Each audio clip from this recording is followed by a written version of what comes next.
नमस्कार, आप देख रहे हैं एनबी न्यूज और मैं हूं आपके साथ चंद्रशेखर त्रिशूल। बिहारी बाबू के नाम से मशहूर फिल्म अभिनेता से राजनीति में आने वाले शत्रुघ्न सिन्हा अब तृणमूल कांग्रेस की राजनीति करेंगे। टीएमसी प्रमुख ममता बनर्जी ने सिन्हा को आसनसोल लोकसभा उपचुनाव के लिए प्रत्याशी बनाया है। आसनसोल लोकसभा क्षेत्र की सीमा झारखंड की धनबाद लोकसभा क्षेत्र की सीमा से लगी हुई है। यहाँ पर हिंदी भाषी मतदाता निर्णायक भूमिका में होते हैं। इसी को देखते हुए टीएमसी प्रमुख ममता बनर्जी ने सिन्हा को प्रत्याशी बनाया है। गौरतलब है कि बाबुल सुप्रियो ने पिछले साल अपनी लोकसभा सीट आसनसोल से इस्तीफा दे दिया था। बाद में उन्होंने बीजेपी छोड़ तृणमूल कांग्रेस का दामन थाम लिया था, इसीलिए उनकी सीट खाली होने पर उपचुनाव की घोषणा की गई। टीएमसी ने आसनसोल से भाजपा सरकार में केंद्रीय मंत्री रहे शत्रुघ्न सिन्हा को उतारने का फैसला किया है। बाबुल सुप्रियो साल 2014 और 2019 में लगातार दो बार आसनसोल लोकसभा सीट से बीजेपी के टिकट पर सांसद चुने गए थे। वहीं बाबुल सुप्रियो अब विधायकी लड़ेंगे। वे बालीगंज से विधानसभा उपचुनाव लड़ेंगे। बता दें कि निर्वाचन आयोग ने शनिवार को बंगाल उपचुनावों की तारीख की घोषणा की थी।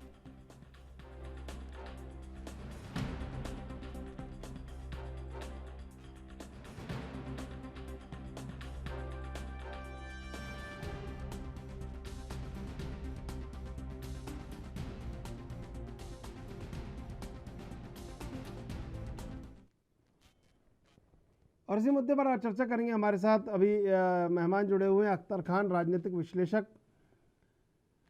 अख्तर खान जी नमस्कार, स्वागत आपका एनबी न्यूज पर।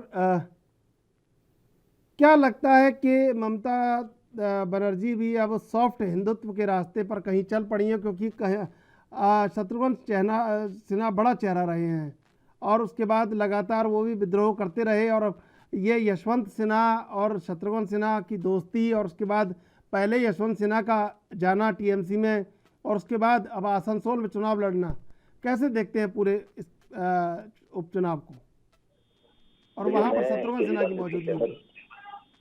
मैं पहली बात से सहमत नहीं हूँ कि तृणमूल की जो सुप्रीमो है वो सॉफ्ट हिंदुत्व की तरफ, ये एक सतत प्रक्रिया है।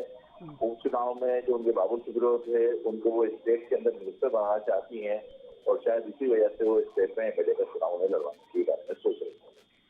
रहा सवाल इसका, जब उन्होंने इस्तीफा दे दिया, सीट खाली हुई है, तो उनको चुनाव लड़वाना है, क्योंकि बाबुल सुप्रियो बीजेपी के सांसद थे और दिमाग में ये बात तय है कि केंद्र के जब भी चुनाव होते हैं तो मोदी लहर कहो या दूसरी व्यवस्थाएं कहो, केंद्र का दबाव कहो, प्रेशर कहो, गवर्नर की दूसरी व्यवस्थाएं कहो, उस व्यवस्था से उनके जहन में ये रहता है कि कहीं ना कहीं हम सीट लूज नहीं सकते। वो सीट को अपने खाते में दर्ज कराने के लिए बिहार से जो हीरो थे, फिल्मी स्टार थे और पूर्व मंत्री बीजेपी सरकार के अंदर रहे हैं, और उसके बाद भारतीय जनता पार्टी में रहने के बाद भी उन्होंने काफी टाइम तक भारतीय जनता पार्टी के नरेंद्र मोदी जी की आलोचना, नरेंद्र मोदी के वो विशेष आलोचक रहे हैं, और राज्य जो मिनिस्टर थे उनके साथ सिंह साहब, उनके साथ मिलकर उन्होंने आर्थिक नीतियों की और मूल्यवृद्धि की, जो महंगाई बढ़ रही है उसकी खुली आलोचना की है। इसका फायदा तृणमूल की जो है वो उठाना चाहती है। ममता बनर्जी चाहती है कि केंद्र के अंदर, लोकसभा के अंदर, चाहे 1.5 साल 2 साल का ही वक्त बाकी है, लेकिन लोकसभा के अंदर तृणमूल कांग्रेस का एक प्रतिनिधि मजबूत रूप में उभरे, जो आने वाले कल में तृणमूल के और दूसरे राज्यों में भी फायदेमंद है। शत्रुघ्न सिन्हा का बिहार में भी वर्चस्व है, शत्रुघ्न सिन्हा का महाराष्ट्र में भी वर्चस्व है, शत्रुघ्न सिन्हा का दिल्ली में भी वर्चस्व है, और उनकी बेटी जो है सोनाक्षी, वो खुद एक फिल्म स्टार है, उनका अपना वर्चस्व है। तो एक तीर से कई शिकार करने की स्थिति के अंदर ममता बनर्जी हैं, और ममता बनर्जी चाहती हैं कि शत्रुघ्न सिन्हा के माध्यम से वो सीट भी जीते हैं, चुनाव भी जीते हैं, और दूसरे राज्यों में भी अपना वर्चस्व पैदा करें, और कायस्थ समाज के जो वोटर्स हैं उसमें अपना एक विशेष वर्चस्व कायम करें। ये उनकी आगे की रणनीति।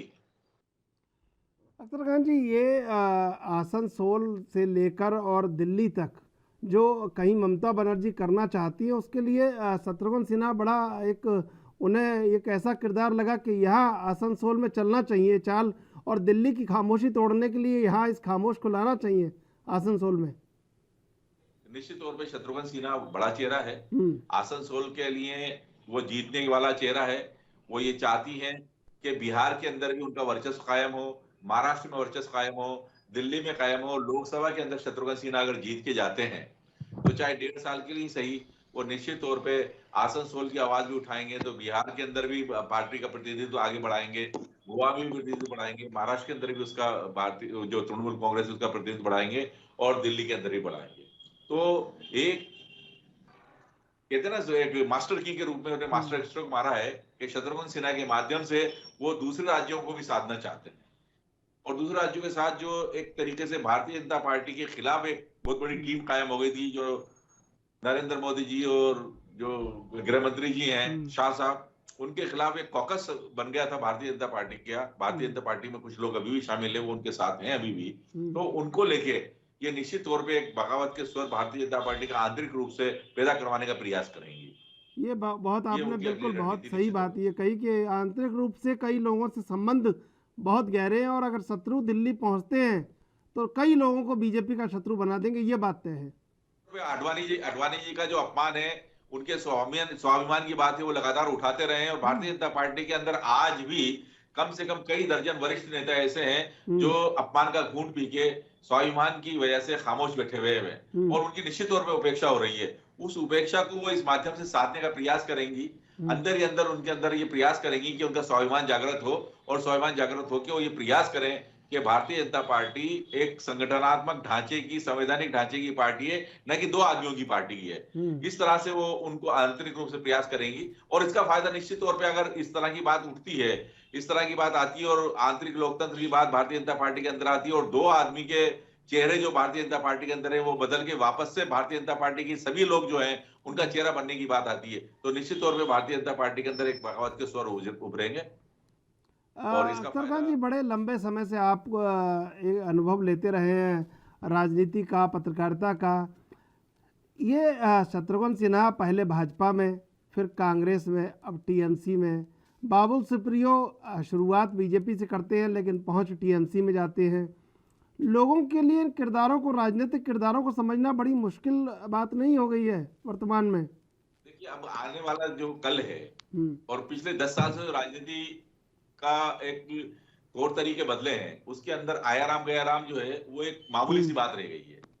भारतीय जनता पार्टी ने जब से सरकारें बदलने, विधायकों को खरीदने, सांसदों को खरीदने, डरा धमका के अपने साथ जोड़ने का, और सरकारें गिरा के और अपना जो दल बदल विधेयक के बावजूद भी विधायकों से इस्तीफे दिलवा के सरकारें गिराने का जो एक नया फार्मूला निकाला है, उस फार्मूले के बाद दल बदल एक बहुत बड़ी महत्वपूर्ण वो नहीं रही है, क्योंकि आज की तारीख के अंदर भारतीय जनता पार्टी के अंदर भी कम से कम 40 से ज्यादा जो सांसद हैं वो कांग्रेस के कल्चर के लोग हैं, जो समाजवादी पार्टी कल्चर के लोग हैं, बसपा के कल्चर के लोग हैं, और जो 1500 4800 विधायक हैं अलग अलग राज्यों के अंदर, उसमें से 1500 विधायक जो पार्टी के पास है, भारतीय जनता पार्टी के पास, उन 1500 विधायकों में से कम 500 विधायक जो हैं वो गैर भाजपाई विचारधारा के लोग हैं, जो भारतीय जनता पार्टी के अंदर कर रहे हैं। रहा सवाल शत्रुघ्न सिन्हा का, तो शत्रुघ्न सिन्हा एक फिल्म स्टार से राजनीति के अंदर आए थे, भारतीय जनता पार्टी के अंदर आए, वो सूचना प्रसारण मंत्री रहे, दूसरे पदों पे भी रहे, और कई महत्वपूर्ण कमेटियों के भी रहे। उन्होंने 5 साल पूरा कार्यकाल पूरा किया है। तो भारतीय जनता पार्टी के रूप में वो जुड़े रहे। उसके बाद कांग्रेस के अंदर आए, कांग्रेस के अंदर उसका उपयोग सही तरीके से नहीं होने की वजह से वो कई दिनों से छटपटा रहे थे, और ये प्रयास कर रहे थे कि वो देश के लिए कुछ करना चाहते हैं, देश को एक विचार देना चाहते हैं, और उस विचार के तहत ही उन्होंने जो पूर्व जो चीफ जस्टिस थे उनको साथ दिया, पूर्व जो मंत्री थे अपने वित्त मंत्री उनको साथ लिया, और दूसरे भी लोग जो थे जो जनता पार्टी से जुड़े हुए लोग थे, जो गैर भाजपा विचारधारा के लोग थे, उनको साथ लेके एक अपना अलग से उन्होंने वैचारिक मंच बनाया। और उस वैचारिक मंच से निश्चित तौर पे तृणमूल की जो सुप्रीमो है दीदी, वो प्रभावित हुई, और उनको भी आज उनकी जरूरत थी। उनको आसनसोल की सीट के लिए एक ऐसा सशक्त उम्मीदवार चाहिए था, क्योंकि आसनसोल सीट मूल रूप से बीजेपी की सीट मानी जाएगी। बाबुल सुप्रियो जो है, चाहे वो तृणमूल के अंदर आ गए हो, लेकिन वो भारतीय जनता पार्टी के 2 बार विधायक वहां रहे हैं, तो वहां पे भारतीय जनता पार्टी का कार्यकर्ता आज भी जुड़ा हुआ है। तो भारतीय जनता पार्टी का कार्यकर्ता वहां पे टक्कर देने की स्थिति के अंदर है।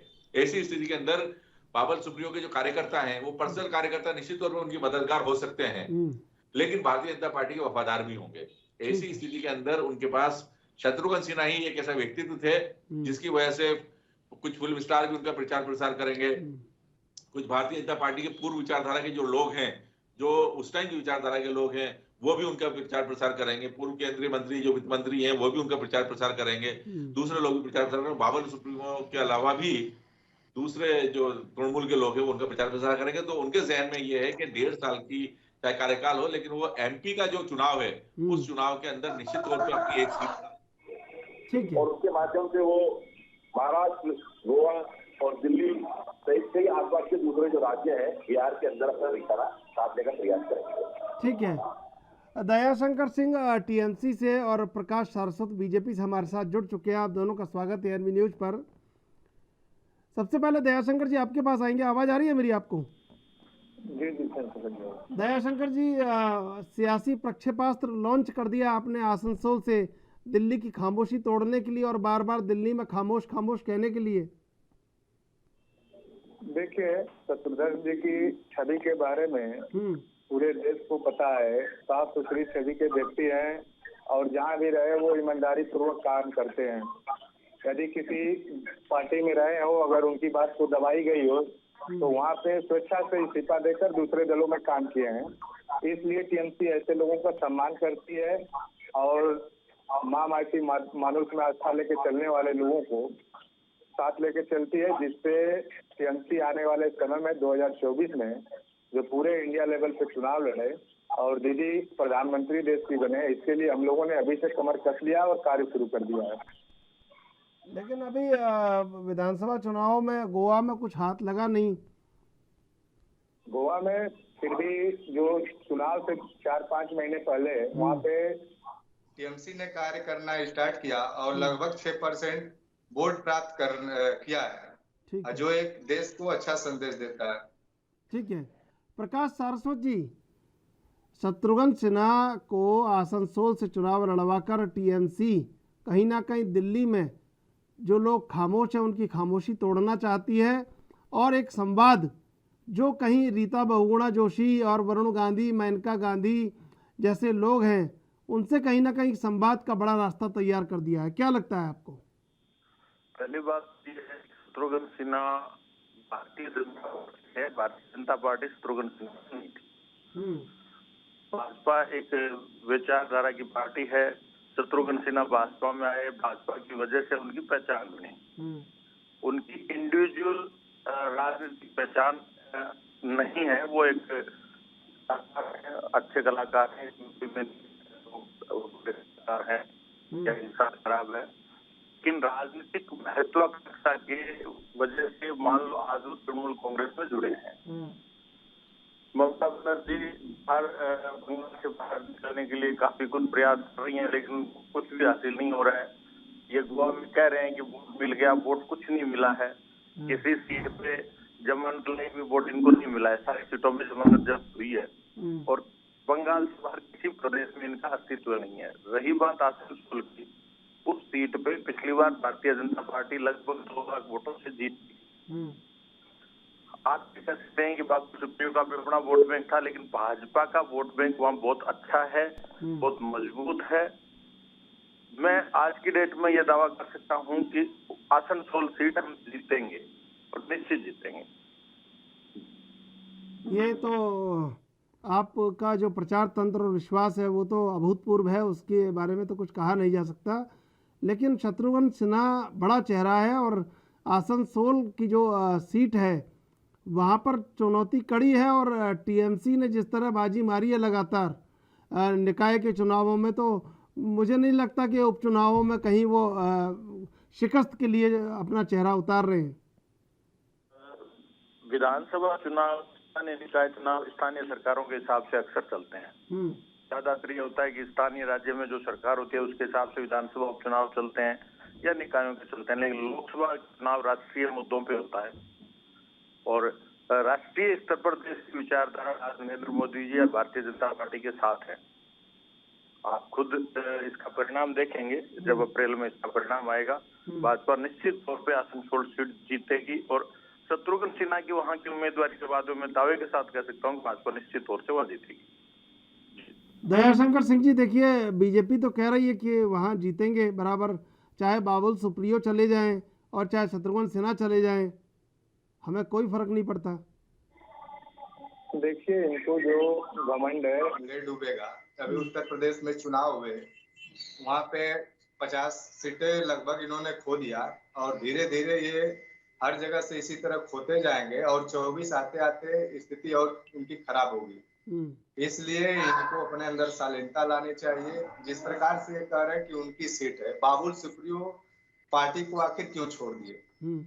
पार्टी छोड़ दिए और टीएमसी को ज्वाइन किए। जब टीएमसी के अंदर कुछ खूबियां हैं देश को आगे बढ़ाने की, जनता को साथ लेके चलने की, जनता के सम्मान करने की, युवाओं को साथ लेके चलने की, किसानों महिलाओं को बिल्कुल, साथ मैं लेके दयाशंकर सिंह जी आपका जवाब लूंगा, इससे पहले लेंगे एक छोटा सा ब्रेक के बाद फिर हाजिर होंगे।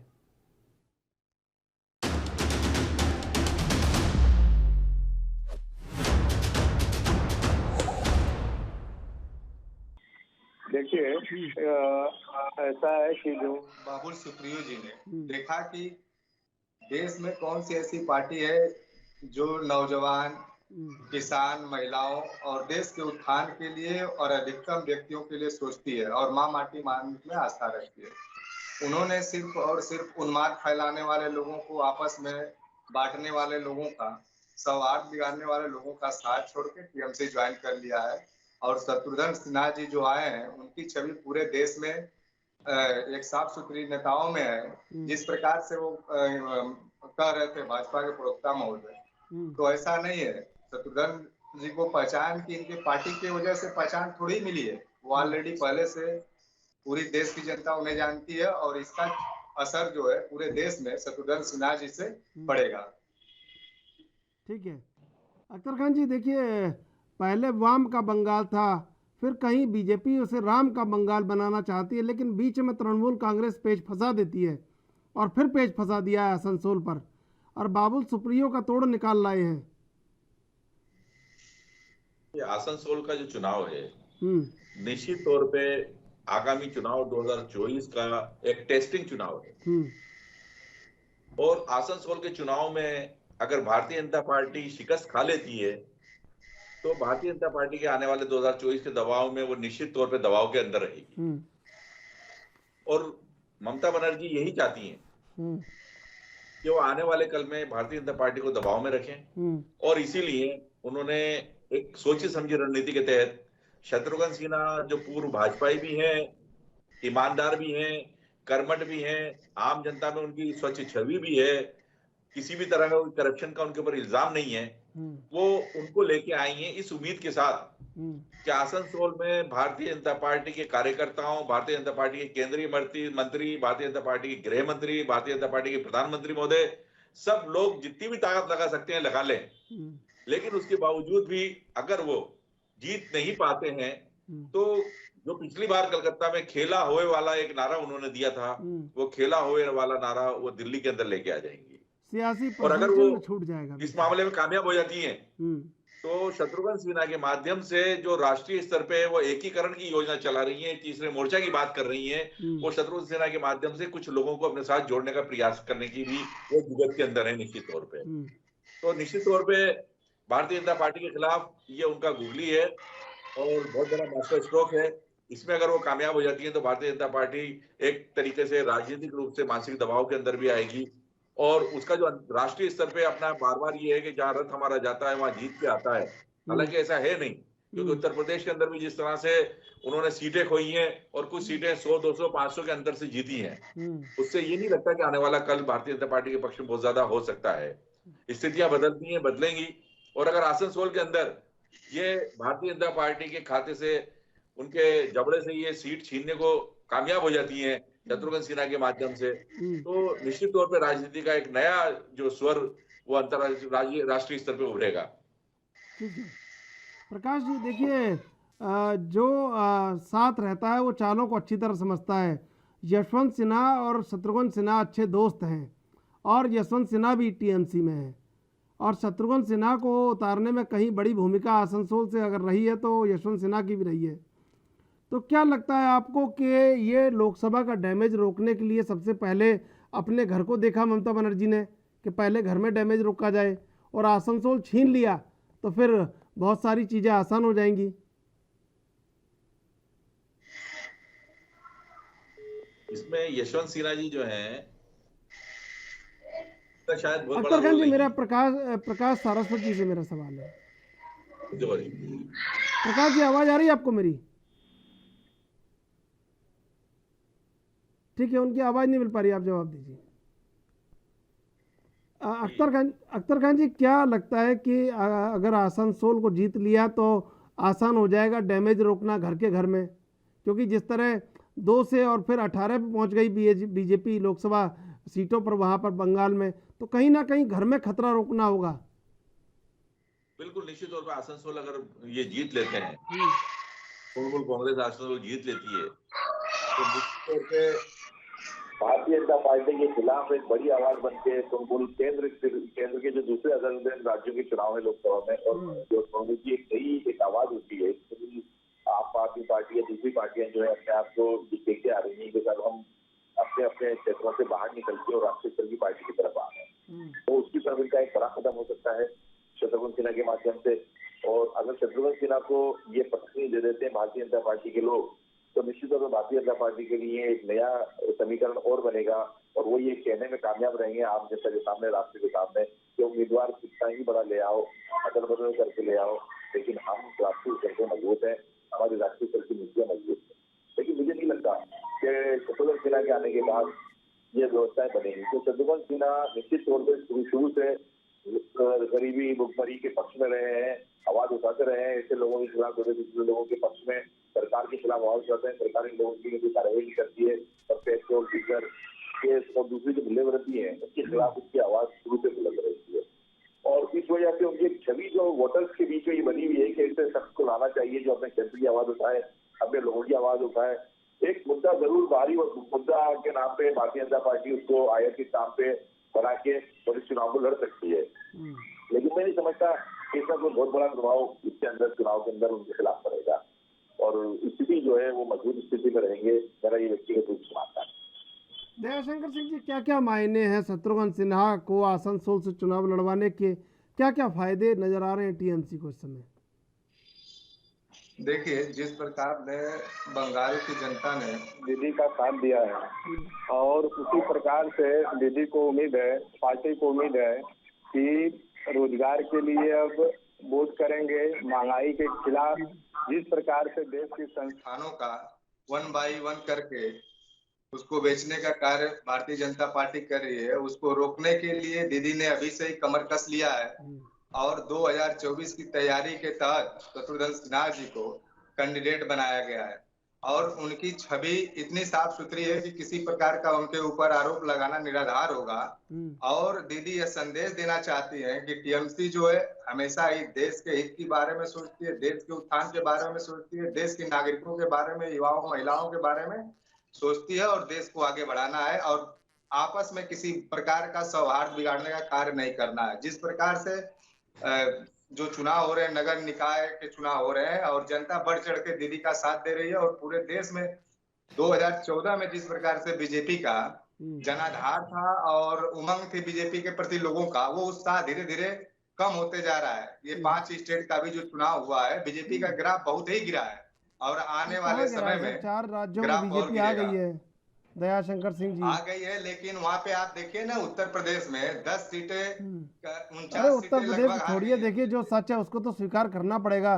4 राज्यों में बिल्कुल क्लीन स्वीप किया, मणिपुर में, गोवा में, उत्तराखंड में। नहीं, वहाँ पे ऐसा है, उनकी सरकारें वहाँ पे पहले से थी, ऐसा नहीं है कि कहीं नए जगह पे इन्होंने सरकार बना लिया। लेकिन वो सरकार विपरीत परिस्थितियों में बनाई थी। गोवा में सरकार कैसे बनाई थी? गोवा में कैसे सरकार बनाई थी? लॉस में गई है।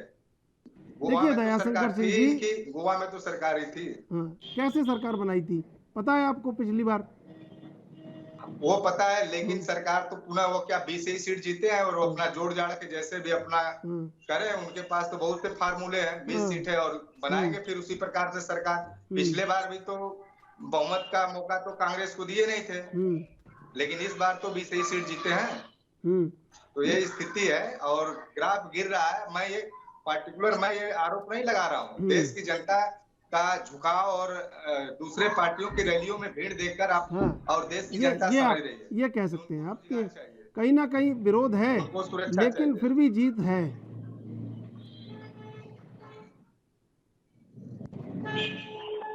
दयाशंकर जी, आवाज आ रही है आपको? जी जी विरोध है लेकिन जीत है फिर भी बीजेपी के पास। देखिए, ये जीत है, जीत की बात नहीं है, विरोध है तो विरोध धीरे धीरे, चिंगारी एक दिन आज का काम कारण बनती है। ये विरोध शुरू हुआ है, ये धीरे धीरे बढ़ता जाएगा जैसे जैसे समय बीतेगा। मैंने क्या बताया कि 2014 था, हम लोग विपक्ष में प्रचार करते थे तो देखते थे कि लोगों का जनाधार और झुकाव बीजेपी के प्रति कितना चरमोत्कर्ष था। वो उत्साह नहीं दिख रहा है, कहीं ना कहीं देश की जनता ठगी भी महसूस कर रही है और आने वाले समय में इसी तरह जनाधार गिरता जाएगा। और जो देश के बारे में सोच रही पार्टियां माँ माटी मानुष में आस्था रखती हैं, उनको जरूर देश की जनता एक मौका देगी। ठीक है प्रकाश जी, आवाज आ रही है आपको मेरी? जी जी आ रही है। प्रकाश जी, देखिए 2 सीटें थी 2014 में बीजेपी के पास पश्चिम बंगाल में लोकसभा की, उसके बाद 2019 में 18 सीटों पर बीजेपी आ गई और शायद ममता बनर्जी ने उस डैमेज को रोकने के लिए आसनसोल से बड़ा चेहरा उतारा है। अब हालांकि ये चाल का भी इंतजार है कि आप कौन सी बड़ी चाल चलते हैं, कौन वहाँ पर लेके आते हैं, किसको लेकर आते हैं आसनसोल में, क्योंकि आप भी चलेंगे तो हल्की चाल नहीं चलेंगे, जीतने के लिए लड़ेंगे। लेकिन कहीं ना कहीं घर के डैमेज को रोका है तो समझ रही हैं स्थितियाँ कि बाहर जाने से पहले घर मजबूत करना होगा। ये सियासी जो समझ है वो बहुत सूझबूझ से भरा परिचय दिया है उन्होंने आसनसोल में, और अच्छे तरह से चुनाव लड़ेगी। आवाज आ रही है मेरी? जी। दूसरा विषय ये जो अभी दयाशंकर जी कह रहे थे कि भारतीय जनता पार्टी का ग्राफ गिरा है, शायद ये या तो कुछ फैक्ट देखते नहीं है या डाटा चेक नहीं करते हैं कि भारतीय जनता पार्टी का ग्राफ गिरा नहीं है, बल्कि अभी भी इन चुनाव में सब जगह वोट प्रतिशत लोकसभा से लेकर 2014 से लेकर अब तक लगातार लोकसभा में भी ग्राफ बढ़ा है। अभी संपन्न हुए विधानसभा चुनाव में भी वोट प्रतिशत चारों राज्यों में बढ़ा है। रही बात बंगाल की कि बंगाल में 14 के लोकसभा में 2 सीटें जीतने वाली पार्टी 18 जीत गई। आज विधानसभा में भी भाजपा के पास 70 से ज्यादा विधायक हैं। तो आप इस चीज को इतना अंडर एस्टिमेट नहीं कर सकते। दूसरी बात एक और बताऊं कि क्षेत्रीय पार्टियां चाहे ममता बनर्जी हैं या प्रकाश जी, मैं आपका जवाब लूंगा लेकिन इससे पहले लेंगे एक छोटा सा ब्रेक के बाद फिर हाजिर होंगे।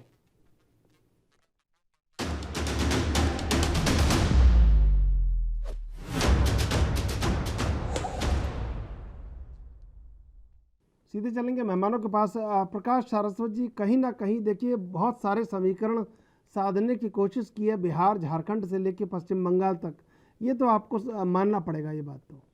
जी जी जी जी जी जब राजनीतिक दल चुनाव में जाते हैं तो निश्चित तौर पे समीकरण बनाते हैं। राजनीति में कुछ समीकरणों पे निर्भर करता है। पार्टी जीतने के लिए अपना राजनीतिक व्यवस्था के तहत जो दाव पेंच है वो सब इस्तेमाल करती हैं। तो ठीक है, वो तो जीतने के लिए सारे समीकरण बनाए जाते हैं, बनाए जाएंगे ही। लेकिन जो वर्तमान लोग कहते हैं यशवंत सिन्हा या शत्रुघ्न सिन्हा टीएमसी से जुड़े हैं, तो कहीं न कहीं उनका अपना स्वार्थ है। उधर ममता बनर्जी का ये स्वार्थ है कि मुझे बाहर पंख फैलाने हैं, तो हिंदी भाषी चाहिए। ऐसे चेहरे जिनका कोई जनाधार नहीं है, इनको लेकर अब जनाधार नहीं है। हर चेहरे का एक समय होता है, अब इन चेहरों का कोई जनाधार नहीं है, चाहे यशवंत सिन्हा है या शत्रुघ्न सिन्हा है। तो इनको लेकर वो अगर हिंदी भाषी क्षेत्र में पेट बनाने की कुछ, लेकिन आपने तो उठा के फेंक दिया ना, तो उन्होंने उठा लिया, इसमें क्या बुरी बात है? नहीं, पार्टी ने अपने समय में आदर दिया है, इनको बहुत कुछ दिया है, केंद्रीय मंत्री बनाए, लेकिन आपने उठा के फेंक दिया, उन्होंने उठा लिया। फेंका कहाँ है? अब उठा के वो कैसे भी इस्तेमाल करें, क्या पता आपके खिलाफ भी इस्तेमाल करें, और कर भी रहे हैं बिल्कुल बराबर। नहीं, वो करना चाहिए, वो तो राजनीतिक व्यवस्था है, उसमें कोई फर्क नहीं है। लेकिन मेरा ये मानना है कि जिन चेहरों को भाजपा ने बहुत कुछ दिया, केंद्रीय मंत्रिमंडल में शामिल किया, बहुत कुछ दिया, सांसद बनाया लगातार, तो सब लोग जानते हैं इनको कि ये किस रूप में, किस स्वार्थ से वहाँ जुड़े हैं। लेकिन ये आपने जो तय कर लिया ना कि इच्छाओं की इतिश्री हो गई उनकी, उनका कार्य समाप्त हो गया, वो तो कार्य करने के लिए फिर तैयार है, फिर आसनसोल से दम भर रहे हैं और कहीं ना कहीं खामोशी तोड़ने के लिए भेज रही हैं ममता बनर्जी दिल्ली में, कि दिल्ली में जो खामोशी इख्तियार हो गई उसको तोड़ने के लिए खामोश को ही भेजा जाए। ममता बनर्जी अपना प्रयास कर रही है, उनको प्रयास करना चाहिए, राजनीति ही कहती है। लेकिन भाजपा इस खामोशी को तोड़ने के लिए अपना प्रयास करेगी और आसनसोल जीत के लिए जो भी बेहतरीन प्रयास होगा वो किया जाएगा और हम निश्चित तौर पे जीतेंगे। मैं आपको दावे के साथ कह सकता हूँ उम्मीदवार की घोषणा के बाद में आसनसोल सीट हम निश्चित तौर पे जीतेंगे। अख्तर खान जी, क्या इस दावे के पीछे क्या बड़ी वजह मानते हैं आप, जो दावा बीजेपी कर रही है कि हम जीतेंगे आसनसोल, क्या बड़ी वजह हो सकती है कि कोई ऐसी 3-4 चीजें? जनता पार्टी के चुनाव में एक तो हुक एंड कुक की बात होती है, दूसरी प्रधानमंत्री कार्यालय और गृह मंत्री कार्यालय के जो चुनाव प्रचार होते हैं, जो जनता के नाम पे करोड़ों अरबों रुपए के खर्च होते हैं। एक प्रधानमंत्री की किसी स्टेट के अंदर अगर चुनावी रैली होती है, यात्रा होती है, तो सुरक्षा सहित और दूसरे खर्च जो होते हैं वो 2-5-10 करोड़ रुपए तो कम से कम उस पर खर्च हो ही जाते हैं। वो सरकार के खर्च होते हैं।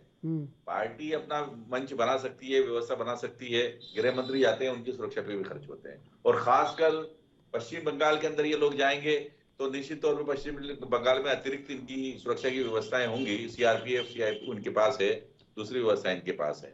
लेकिन दावे की जो बात है, निश्चित तौर पे ये तो बात कही जा सकती है कि भारतीय जनता पार्टी अभी जहां चुनाव लड़ रही है वो किसी ना किसी रणनीति के तहत, जैसे उत्तर प्रदेश के अंदर उन्होंने बसपा के जो टिकट थे वो अपनी मर्जी से बंटवा के उन्होंने अपने तरीके से उस चुनाव को जीतने का प्रयास किया और जीते भी, चाहे 100 वोट से जीते, चाहे 200 वोट से जीते, चाहे 300 वोट से जीते। 70 से ज्यादा सीटें उनकी अंडर 2000-3000 की सीटें हैं, लेकिन जो जीता वो सिकंदर है। निश्चित तौर पे इस सीट को बचाने के लिए, आसनसोल की अस्तित्व की लड़ाई को लड़ने के लिए भारतीय जनता पार्टी के जो शीर्ष स्तर के नेता हैं, प्रधानमंत्री जी हैं, वो अपनी पूरी ताकत झोंकने का प्रयास करेंगे। आमतौर पे छोटे छोटे चुनाव के अंदर लेकिन अख्तर खान जी देखिए, ये सीट जेनेटिकली इनके पास नहीं रही है। 1989 से और 2014 तक तो ये कम्युनिस्ट बाम के पास रही है सीट, और उसके बाद जो फसल कहीं उगाई है वो बाबुल सुप्रियो ने उगाई है आसनसोल में। अगर कहीं वो आसनसोल में उगाई, लेकिन भारतीय जनता पार्टी के नाम पे उगाई है। हाँ। और भारतीय जनता पार्टी के नाम पे वो फसल उगाई है और कैलाश विजयवर्गीय और सुप्रीमो जी हैं, इन्होंने निश्चित तौर पे कई प्रयास ऐसे किए थे कि भारतीय जनता पार्टी की सरकार वहां पे बने। इसके लिए हुक एंड कुक की जो लड़ाई इन्होंने लड़ी थी, वहां पे मुकदमे दर्ज कराना, मुकदमे अपने खिलाफ करवाना, आंदोलन करना, रैली करना, प्रदर्शन करना, उससे इन्होंने भारतीय जनता पार्टी के जनाधार निश्चित तौर पर तृणमूल के खिलाफ उन्होंने बढ़ाने का प्रयास किया है। वो बात अलग है कि खेला होवे के नाम पे तृणमूल वहां पे जीत गई है और बहुत भारी मतों से जीती है। फिर इसके बाद निकाय के जो चुनाव हुए, निकाय के चुनाव में आसनसोल के जो निकाय के चुनाव है, उन चुनाव के अंदर, विधानसभा चुनाव के अंदर जो तृणमूल का भी वोट बैंक है वो भारतीय जनता पार्टी से ज्यादा है। लेकिन लोकसभा के चुनाव के अंदर भारतीय जनता पार्टी एक ऐसा भी अवसर नहीं देना चाहेगी तृणमूल को कि किसी न किसी तरह से वो चुनाव हार जाए और राष्ट्रीय स्तर के अंदर एक मैसेज ये जाए कि नरेंद्र मोदी जी की छवि के खिलाफ ये वोट पड़ा है, महंगाई के खिलाफ ये वोट पड़ा है, पेट्रोल के खिलाफ ये वोट पड़ा है। वो कहीं भी किसी भी तरह से एक प्रयास करती है। वहां आसनसोल में सबसे बड़ी बात यह है कि वहां का जो चुनाव होता है, तृणमूल के खिलाफ जो चुनाव होता है, वो हिंदू और मुसलमान का चुनाव नहीं होता है। सबसे बड़ी बात यह है, इसलिए वहां भारतीय जनता पार्टी को दिक्कतें आ सकती हैं। वहाँ बहुत सारा वोट है, बिहार झारखंड का बिल्कुल विभाजित कर देते हैं। पश्चिम बंगाल का सीमांत लोकसभा क्षेत्र है और झारखंड और बिहार का भी वोट है वहां पर। बस इसीलिए आदिवासी, दलित और इसके जो लोग हैं वो मिलकर निश्चित तौर पे ऐसा चुनाव लड़ेंगे, लेकिन उसमें निश्चित तौर पे ये नहीं कहा जा सकता कि भारतीय जनता पार्टी अपने मंसूबों में कामयाब हो पाएगी। शत्रुघ्न सिन्हा का जो कार्ड है, जिसके अंदर चाहे ये कहें कि शत्रुघ्न सिन्हा को सामने हटा दिया था, हमने ये कर दिया था, वो पिटे हुए मोहरा है, लेकिन उनकी छवि आज भी निश्चित तौर पे राष्ट्रीय स्तर पे कहो या अंतर्राष्ट्रीय स्तर पे कहो मजबूत स्थिति। और जो अभी आपने अपनी एक आशंका जाहिर की थी कि इसके साथ तो भारतीय जनता पार्टी के अंदर खामोश आवाजें हैं, खामोश आवाजें हैं, जो खामोश आवाजें ये सोच के बैठी हुई है कि यार हम बोलेंगे तो निकाले जाएंगे या हम बोलेंगे तो हमारे खिलाफ ईडी पीडी ये दूसरी चीजें आ जाएंगी। तो वो खामोश आवाजें अगर शत्रुघ्न सिन्हा जीत के आते हैं तो निश्चित तौर पे उनको एकजुट करके ताकत देंगे, आत्मबल देंगे, और वो फिर अंदर ही अंदर जिन जो नाम आपने दोहराए थे, चाहे वरुण जी गांधी का हो, चाहे मेनका गांधी जी का हो, चाहे जो कांग्रेस से कुछ लोग गए हुए हैं अंदर ही अंदर घुटन महसूस कर रहे हैं, भारतीय जनता पार्टी के कुछ वरिष्ठ नेता हैं जो घुटन महसूस कर रहे हैं, उनको अपने साथ लेके आने का प्रयास करेंगे और अंतरराष्ट्रीय स्तर पे एक नया मंच का गठन का प्रयास वो कर सकते हैं। इसलिए भारतीय जनता पार्टी शत्रुघ्न सिन्हा को हराने के लिए संपूर्ण प्रयास अपने करेगी वहां पे। ठीक है, दयाशंकर सिंह जी, क्या लगता है कि आसनसोल सीट जीतने में क्या मुश्किलें हो सकती है? संभावनाएं तो बहुत सारी हैं, आपका स्थानीय क्षेत्र है, वहाँ पर और पूरे दमखम से पश्चिम बंगाल में लड़ रहे हैं, वहाँ पर आपकी सरकार है, लेकिन फिर भी चुनौती है बड़ी बीजेपी से आपको। देखिए, इस बार जो जनता है परिवर्तन का पूरा मन बना रखी है और पूरे देश में परिवर्तन होंगे। ये बंगाल में एक नारा दिए थे परिवर्तन होगे, तो हम लोग हमेशा कहा करते थे कि परिवर्तन होंगे, लेकिन परिवर्तन का ज्ञान थोड़ा विस्तृत कर लीजिए, पूरे देश में परिवर्तन आने वाले समय में होंगे और वो परिवर्तन दिख रहा है।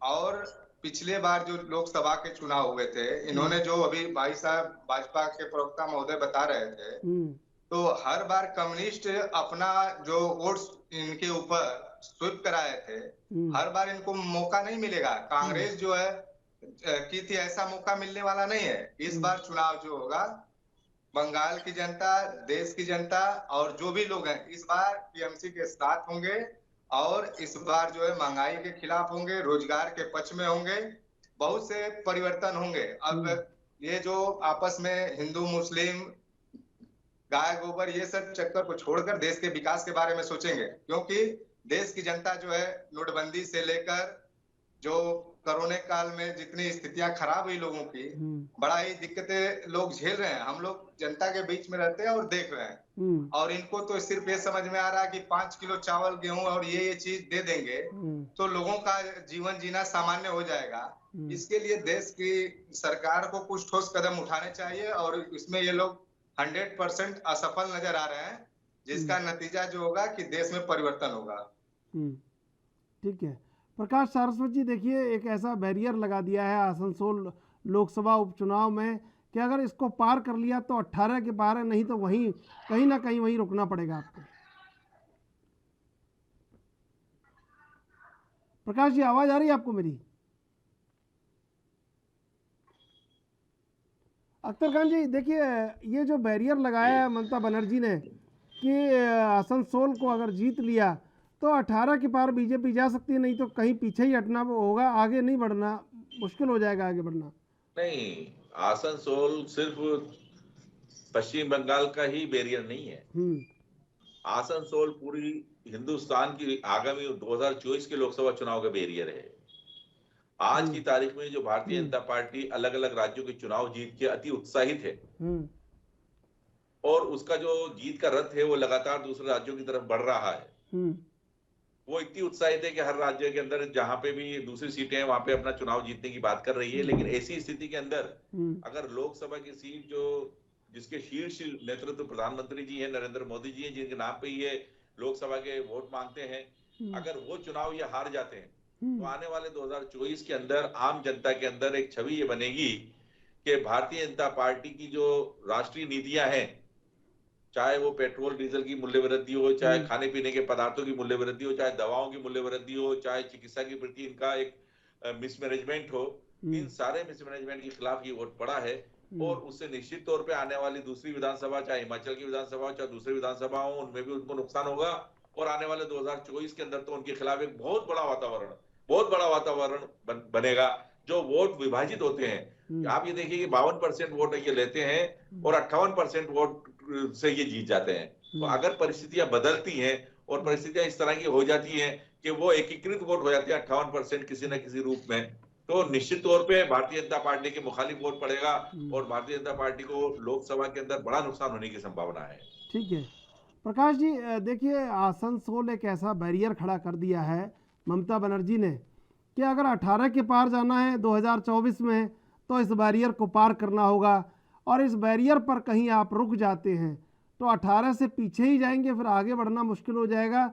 और अगर पीछे हटते हैं या वहीं पर खड़े रह जाते हैं तो 2024 बहुत मुश्किल है फिर ऐसे में। पहली बात तो ये है कि एक सीट से कोई 2024 का चुनाव परिणाम प्रभावित होगा, ऐसा कोई विषय नहीं है। दूसरी बात ये है कि ठीक है, आज की तारीख में सपने देखने का सबको हक है, जैसे ये भी तृणमूल कांग्रेस के प्रवक्ता फरमा रहे हैं कि साहब ऐसा होगा, एक सीट जीतने के बाद में 2024 में वैसे हो जाएगा, पता नहीं क्या क्या ख्याली पुलाव पकाए जा रहे हैं, ममता बनर्जी को प्रधानमंत्री बनाने की बात हो रही है। अभी उत्तर प्रदेश के चुनाव में भी बनारस में भी ममता बनर्जी गई, वहाँ स्थानीय जो बंगाली समुदाय रहते हैं उनको बाकायदा मीटिंग लेकर कहा गया कि आप मत दीजिए, लेकिन हर एक लोग स्थानीय स्तर पे जो स्थानीय व्यवस्थाओं के हिसाब से वोट देता है, वोट दिया। लेकिन किसी भी लोकसभा चुनाव में भारतीय जनता पार्टी या किसी भी विधानसभा चुनाव में भारतीय जनता पार्टी एक कैडर के हिसाब से संगठित होकर चुनाव लड़ती है। आज की तारीख में प्रधानमंत्री जी सबसे बड़ा चेहरा है, इसमें किसी को शक नहीं है, लेकिन भारतीय जनता पार्टी के साथ कार्यकर्ताओं की पूरा एक कैडर है और उस आधार पे ही ये दावा कर रहे हैं कि आसनसोल का बैरियर हम निश्चित तोड़ेंगे ताकि हम 18 से आगे बढ़े और 2024 में बंगाल के अंदर भारतीय जनता पार्टी कहीं अच्छी पोजीशन के अंदर होगी, ये मैं आपको कह सकता हूँ। दयाशंकर सिंह जी, कोई प्रभाव दिखा नहीं, जैसा प्रकाश सारस्वत कह रहे हैं कि जब ममता बनर्जी यूपी उत्तर प्रदेश में आई और कहीं बनारस तक पहुंची तो वो प्रभाव दिखा नहीं कहीं कि कहीं वोट डाइवर्ट हुआ ममता बनर्जी के आने से। नहीं है, कम से कम समाजवादी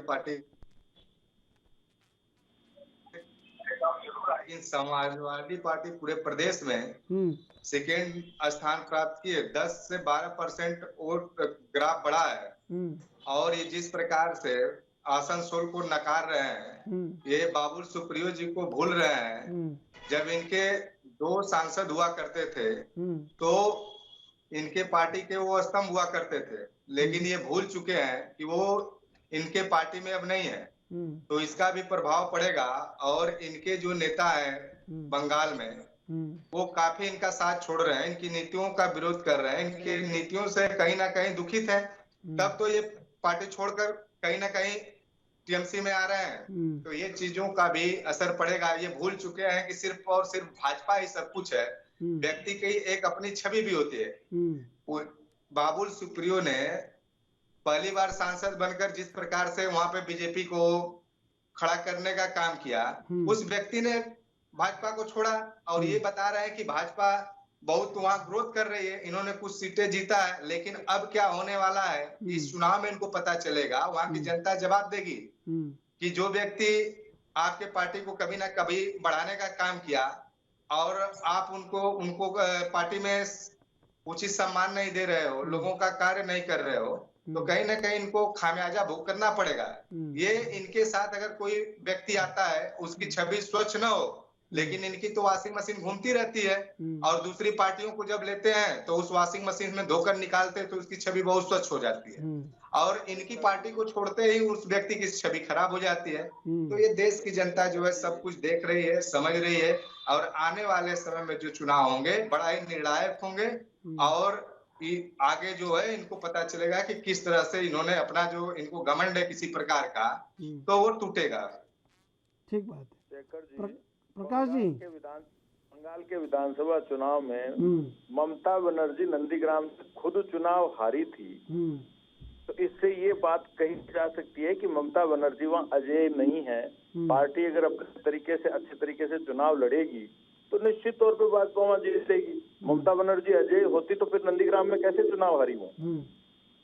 लेकिन कई बड़े बड़े पदाधिकारी छोड़ के गए और बीजेपी को छोड़ा और तृणमूल में गए उसके बाद, चुनाव के बाद, और बीजेपी कार्यकर्ताओं पर जो हमले हुए, हिंसा हुई, उसमें कहीं कोई ऊपर से सहारा नहीं मिल पाया उतना, ये भी एक पक्ष देखने में आया।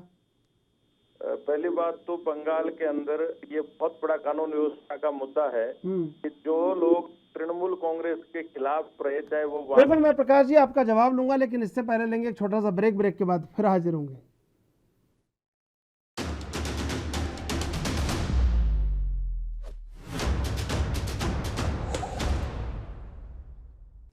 सीधे चलेंगे मेहमानों के पास।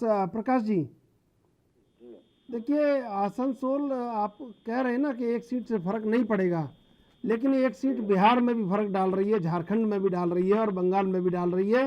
और सबसे बड़ी बात एक एक सीट का मायना है अपना, और ये बैरियर अगर नहीं तोड़ा तो तीनों जगह स्टेट में कहीं ना कहीं, तीनों स्टेट में बहुत मुश्किल आ सकती है। जी, मैं आपकी बात समझता हूँ, लेकिन मैंने आपको क्या कहा कि ये जो कह रहे हैं कि अगर ये सीट नहीं आई तो राष्ट्रीय स्तर पे 2024 में ये होगा, मैं इसके संदर्भ में जवाब दे रहा हूँ। दूसरी बात, ममता बनर्जी या तृणमूल कांग्रेस में ये परंपरा है कि चुनाव में अगर ये जीत गए तो इसके बाद में विरोधी के कार्यकर्ताओं पे हमला, चुनावी बाद में हिंसा, ये इनके यहाँ आम बात हो चुकी है। क्या बंगाल की जनता ये सब चीजें नहीं जानती है? वहाँ पे जब इस तरह का माहौल क्रिएट होता है तो निश्चित तौर पे कुछ कार्यकर्ता है या कुछ नेता हैं, डर से भी पार्टियां बदल लेते हैं, क्योंकि आपको खुद को पता है कि चुनाव बाद में कितने विपक्षी नेताओं पर वहाँ हमले हुए हैं, भाजपा के कितने कार्यकर्ताओं पे हमले हुए हैं, कितनी हिंसा हुई है। तो ये विषय नहीं है। आपकी बात से मैं सहमत हूँ कि बंगाल की आसनसोल सीट झारखंड और बिहार के बॉर्डर पे है, इसका निश्चित तौर पे वहाँ भी इम्पैक्ट पड़ेगा। बिहार में है, झारखंड में भी लोकसभा हमारे प्रकाश जी, अगर शत्रुघ्न सिन्हा जीत गए तो ये समझ लीजिए कि जो दिल्ली में लोग बैठे हैं, कई लोग ऐसे हैं, वरुण गांधी जैसे लोग, उनको तो कम से कम मुखर कर ही देंगे वो जाके, अगर दिल्ली पहुंचे तो करेंगे। मैं मानता हूं, कोई अगर ऐसा कोई, मैं नाम किसी पे टिप्पणी नहीं करूंगा, लेकिन और फिर वो वरुण गांधी से भी मिलेंगे, सुब्रमण्यम स्वामी से भी मिलेंगे, रीता बहुगुणा जोशी से भी मिलेंगे, मेनका गांधी से भी मिलेंगे, और आपको बहुत सारे नाम ऐसे पता है। भारतीय जनता पार्टी के अंदर कैडर बेस्ड पार्टी है। कैडर बेस्ड के अंदर सब कार्यकर्ताओं को एक आदर के साथ हिसाब से मौका दिया जाता है। महत्वाकांक्षा राजनीति में कुछ लोग उससे ज्यादा की रखते हैं, जरूरी नहीं कि उन सबको वही चीजें दी जाए। तो उसके बाद में निश्चित तौर पे छोटे मोटे असंतोष होते हैं, किसी को मंत्री नहीं बनाया तो असंतोष होते हैं। शत्रुघ्न सिन्हा को ये लगा कि मुझे मंत्री क्यों नहीं बनाया, किसी को ये बाबुल सुप्रियो ने पार्टी इसलिए छोड़ी कि उनको साहब केंद्रीय मंत्रिमंडल से हटा दिया। तो ये सब चीजें चलती है, इसमें कोई शक नहीं है।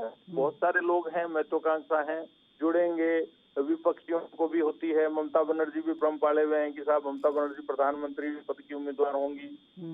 केसीआर जो है वो भी घूम रहे हैं कि साहब हम प्रधानमंत्री के उम्मीदवार होंगे, कांग्रेस पहले ही हो रखी है। तो ये तो सतत प्रक्रिया है शेखर जी, चलती रहेगी।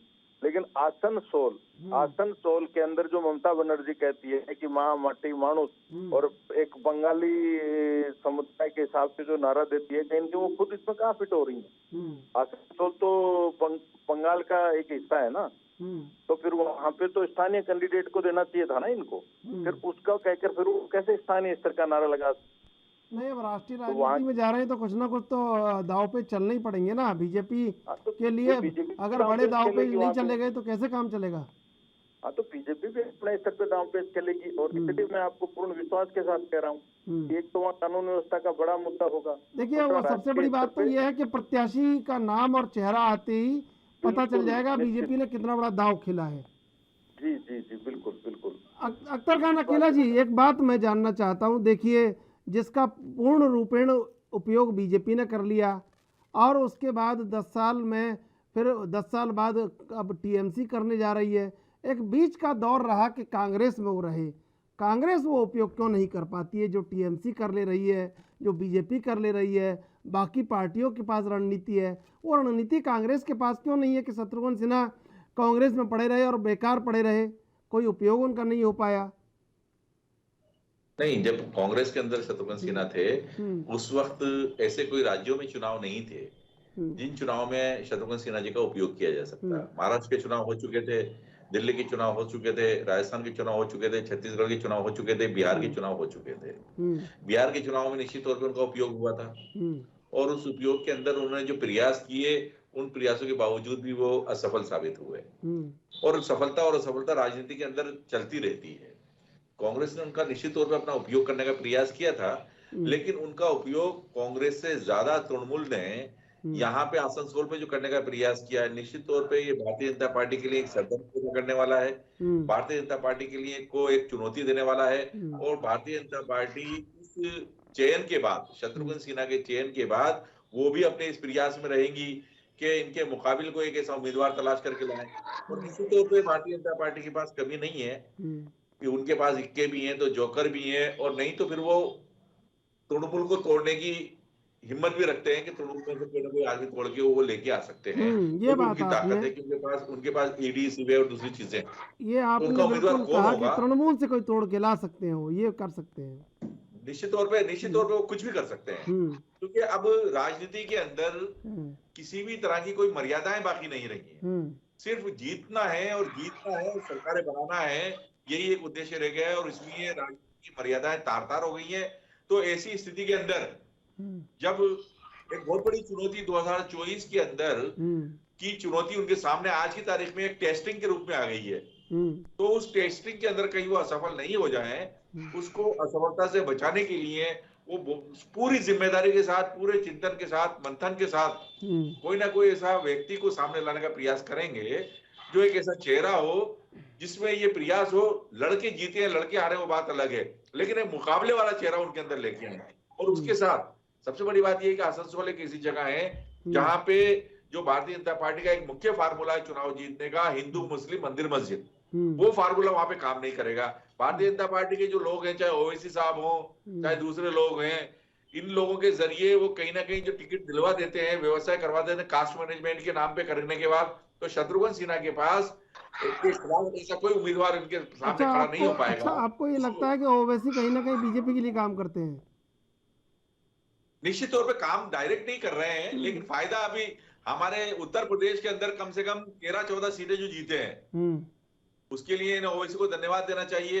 कहीं जो 600 से 800 से 1200 से 2200 से जीते हैं, 3500 से जीते हैं, उसमें जो वोटों का अंतर रहा है, फिरोजाबाद की सीट है, नुकड़ की सीट है, निश्चित तौर पे जी 22 सीटें तो सीधी हुए हैं और 45 सीटें। देखिए प्रकाश जी देखिए, बड़ा गंभीर आरोप ये है कि जब राजनीतिक विश्लेषण निकलकर सामने आया है तो जहां जहां AIMM के जो कैंडिडेट खड़े थे उनका फायदा कहीं ना कहीं बीजेपी को पहुंचा है सीधा सीधा। पहली बात तो ये है कि भारतवर्ष में इतनी पार्टियां हो गई हैं, सबकी अपनी महत्वाकांक्षाएं होती है, किस पार्टी के लड़ने से किसको फायदा हो रहा है ये विश्लेषण का विषय हो सकता है, लेकिन कौन पार्टी किसके लिए चुनाव लड़ रही है ये कोई विषय नहीं है।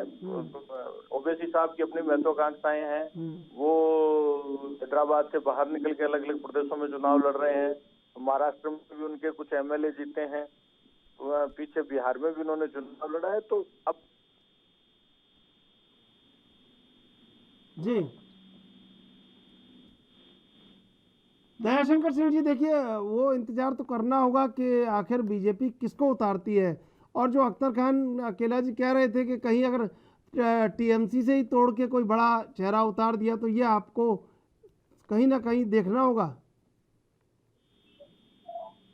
देखिए, जो देखने को मिली है, हम लोगों को तो ऐसा लगता है कि इन्हें कैंडिडेट नहीं मिले, और इनके पास जब इनके ही कैंडिडेट जो रहा थे वो पार्टी छोड़ चुके हैं, और इनके पास कैंडिडेट अब ये तोड़ने जोड़ने की जो राजनीति करते हैं वो तो संभव है नहीं, क्योंकि काफी लोग इनके पार्टियों में गए हुए थे, वो तो अब वापसी कर रहे हैं, यहाँ तक कर रहे हैं कि वो मुंडन करा कर वापसी कर रहे हैं, माफी मांग रहे हैं, माइक लेकर माफी मांग रहे हैं। दयाशंकर जी, मैं आपका जवाब लूंगा, लेकिन इससे पहले लेंगे एक छोटा सा ब्रेक के बाद फिर हाजिर होंगे।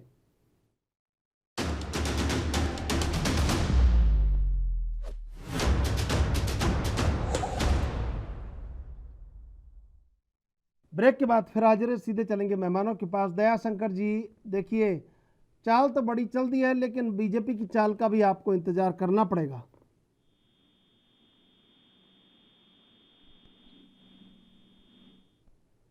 दयाशंकर जी, आवाज मिल रही है आपको मेरी? प्रकाश जी देखिए, आगे एक शत्रुघ्न सिन्हा खड़े हैं, लेकिन उनके पीछे कई दुश्मन हैं बीजेपी के, और वो जीत के लिए पूरा भरसक प्रयास करेंगे कि अगर शत्रुघ्न सिन्हा आसनसोल से जीतते हैं तो निश्चित रूप से कहीं ना कहीं बीजेपी के लिए एक बड़ी मुश्किल, और बीजेपी के अंदर जो लोग हैं बहुत सारे, उनके लिए एक संवाद कायम करने में बड़ी आसानी हो जाएगी। जी आपकी बात से मैं एक थोड़ा सा इतना सहमत हो सकता हूँ कि कोई एक चेहरा कहीं से अगर जीत जाता है तो निश्चित वो संगठित करने का प्रयास करता है। हर एक पार्टी में ऐसे चेहरे होते हैं जो किसी न किसी कारण से रुष्ट होते हैं, किसी को मंत्रिमंडल में नहीं शामिल किया, किसी के बेटे को टिकट नहीं दिया, ये सब मुद्दे रहते हैं। और जितनी बड़ी पार्टी का, भाजपा का जितने बड़े रूप में विस्तार होता जा रहा है तो ये सब चीजें सामान्य होती है और ये हर एक पार्टियों के विषय हैं। लेकिन अगर ये हार जाते हैं, आप उसका दूसरा पक्ष भी साथ में देखिए कि अगर ये हार जाते हैं, तो आप बताएंगे ना प्रकाश जी? जी, तो ये अगर चुनाव हार जाएंगे तो वो मुद्दा ही खत्म हो जाएगा, पहली बात। दूसरी बात, शत्रुघ्न सिन्हा के हारने से जो ममता बनर्जी जो राष्ट्रीय स्तर पे आने का सपना देख रही हैं या प्रधानमंत्री बनने का सपना देख रही है, तो कहीं न कहीं वो भी दोस्त होता नजर आएगा। कि इसमें ये साबित होगा कि लोकसभा चुनाव में आपका इतना बड़ा जनाधार नहीं है। ठीक है, आपने एक राज्य में सत्ता ली है, लेकिन आप इसको हिसाब में किसी को भी लाके जिता सकते हैं। ये आप हर जगह नहीं कर सकते। एक तरफ आप स्थानीयवाद का नारा देते हैं, दूसरी तरफ आप बाहर से उम्मीदवार लाके पहुंचते हैं। निश्चित तौर पर ये भी मुद्दा वहाँ उठेगा। तो बहुत सारे ऐसे मुद्दों पे चुनाव लड़ा जाएगा। पार्टी चुनाव की जो घोषणा 2 दिन पहले हुई है, तो निश्चित तौर पे पार्टी विचार विमर्श करके अच्छा उम्मीदवार देगी और निश्चित तौर पे सकारात्मक परिणाम आएंगे। और ये जो कह रहे थे अख्तर खान अकेला जी कि अगर कहीं ना कहीं टीएमसी में से कोई बड़ा चेहरा तोड़ दिया जाए तो भी ये भी हो सकता है। राजनीतिक दांवपेच में देखो कुछ भी संभव है शेखर जी। राजनीति में निश्चित तौर पे राजनीति के अंदर ये कहा जाता है कि जीत के लिए पार्टी हर तरह के प्रयास करती है। अगर कोई वैचारिक तौर पे या कोई अच्छे उम्मीदवार वहां नजर आएंगे तो पार्टी वो भी प्रयोग कर सकती है। लेकिन बीजेपी के लिए एक फायदा है, जिस तरह 4 राज्यों में जीत हुई है उससे कहीं ना कहीं उपचुनावों में तो फर्क पड़ेगा। निश्चित तौर पर फर्क पड़ेगा और देश का माहौल जो है वो भाजपा के पक्ष में है, इसका भी फायदा मिलेगा। और जितने उपचुनाव है उसमें अधिकाधिक संख्या में भाजपा जीतेगी, मैं निश्चित तौर पे कह सकता हूँ। लेकिन शत्रुघ्न सिन्हा के सामने आप राष्ट्रवाद की बात क्या करेंगे? वो तो खुद गहरे राष्ट्रवादी हैं, वो तो खुद गहरे विद्रोही हैं और खुद बीजेपी के कार्यकाल में, अटल बिहारी वाजपेयी के कार्यकाल में केंद्रीय मंत्री तक रहे हैं, तो उनके सामने कैसे करेंगे सारी बातें? देखिए, हर समय के अलग अलग मुद्दे होते हैं। शत्रुघ्न सिन्हा भाजपा में थे तो भाजपा की नीति के हिसाब से, भाजपा की आइडियोलॉजी के हिसाब से वो चलते थे। अब उनको ममता बनर्जी की आइडियोलॉजी के हिसाब से चलना पड़ेगा। तो राष्ट्रवाद का तो मुद्दा फिर भी कहीं न कहीं आता है ना। राष्ट्रवाद तो यही मुद्दा आ सकता है राष्ट्रवाद का कि राम सेतु को तोड़ने के लिए जिस फाइल पर केंद्रीय जहाजरानी मंत्रालय के मंत्री के बतौर हस्ताक्षर किए थे वो शत्रुघ्न सिन्हा ही थे। और उमा भारती लगातार कहती रही है कि माफी मांगनी चाहिए। मैंने आपको क्या कहा, जब चुनाव की प्रक्रिया शुरू होगी तो निश्चित तौर पे बहुत सारे ऐसे मुद्दे सामने आएंगे जो वहाँ पे खुलेंगे। दूसरी बात, एक बात मैं आपको और कह सकता हूँ कि राष्ट्रवाद का मुद्दा भाजपा की मूल प्रकृति का मुद्दा है और वो हर जगह रहेगा, क्योंकि भाजपा के लिए राष्ट्र प्रथम की नीति है। भाजपा के लिए पार्टी प्रथम या परिवार प्रथम ये नहीं है विषय।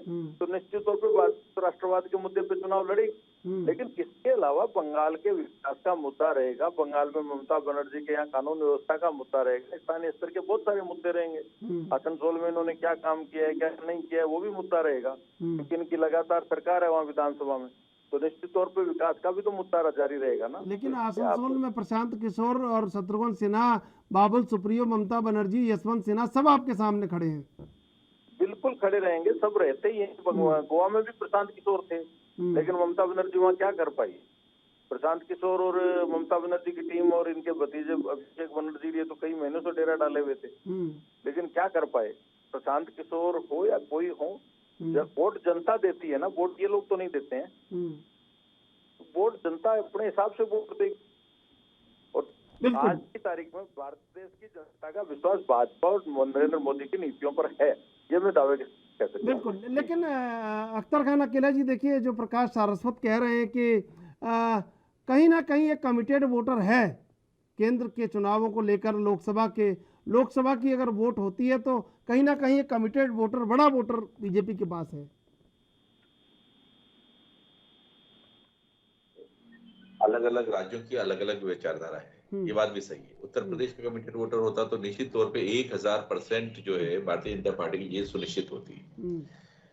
दूसरी जगह का वोट होता, मध्य प्रदेश का वोट होता तो सुनिश्चित होती। लेकिन ये पश्चिम बंगाल का वोटर है और पश्चिम बंगाल में वो सीट है जिस सीट की विकट स्थिति ये है कि बाबुल सुप्रियो जो बीजेपी के सांसद रहे हैं 2 बार से, वो आज तृणमूल के साथ है और वो खुद चुनाव नहीं लड़ रहे हैं।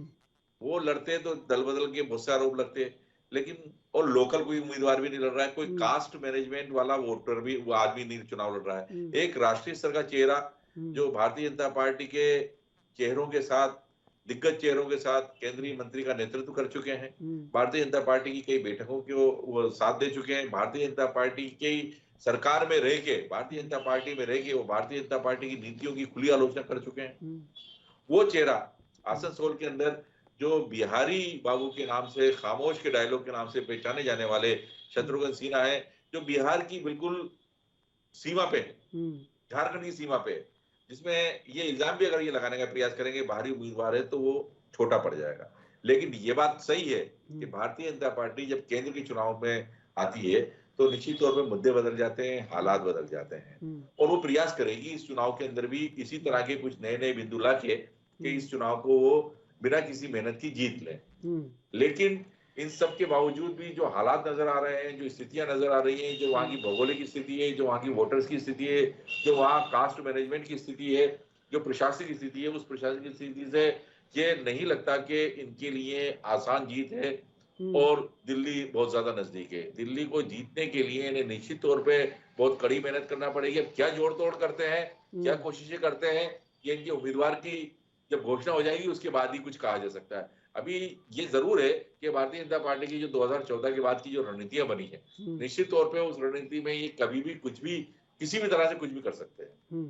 किसी को गिरफ्तार भी करवा सकते हैं, ईडी भीडी ये दूसरे जो हैं वो लोग भी तात्कालिक रूप से जा सकते हैं, खुद तृणमूल के आदमी को अपने साथ लेके उसका चुनाव लड़वा सकते हैं, कुछ भी संभव है। ठीक है। और ये जब इनका चेहरा सामने आ जाएगा, चुनाव के फार्म भर दिए जाएंगे, उसके बाद ही नई स्थिति बताई जा सकती है कि वहां के चुनाव का माहौल क्या होगा और चुनाव के नतीजे का भविष्य क्या होगा। लेकिन ये सही है, ये तय है कि ये मानसिक दबाव वाला चुनाव है भारतीय जनता पार्टी के लिए। भारतीय जनता पार्टी में अगर शत्रुघ्न सिन्हा किसी तरह से तृणमूल से उम्मीदवार होकर और जीत जाते हैं तो निश्चित तौर पर भारतीय जनता पार्टी की जो 5-4 राज्यों की बड़ी जीत है, इन राज्यों की जीत से के मामले को लेकर जो उत्साहित है वो उनकी हवा निकल जाएगी और आने वाले 2024 के अंदर भी ये एक ऐसा नेगेटिव टारगेट होगा जिस टारगेट की वजह से भारतीय जनता पार्टी के भविष्य को नुकसान होने की पूरी संभावना है।